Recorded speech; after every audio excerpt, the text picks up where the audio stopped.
శ్రీ మహావిష్ణువు మోహినీ స్వరూపాన్ని పొందవలసి వచ్చింది.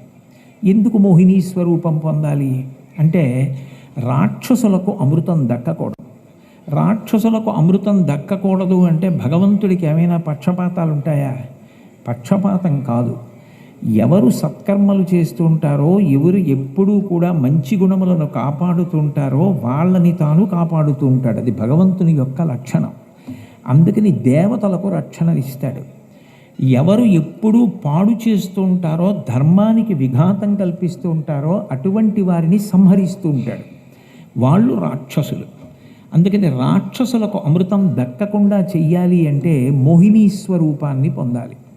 మోహినీ స్వరూపాన్ని పొందాలి అంటే అసలు చూసినంత మాత్రం చేత ఇంత కష్టపడి మనం క్షీరసాగర మథనం చేసి పొందినటువంటి అమృతం తాగకుండా మన దృష్టి ఇతర విషయాల వైపుకి వెళ్ళిపోవడం ఏమిటి అన్న ఆలోచన రాకుండా ఎంతసేపు కూడా ఏదో కనపడిన దాని వైపుకి ఆకర్షితులైపోయేంత గొప్పగా ఒక గొప్ప స్త్రీ రూపాన్ని పొంది రావాలి.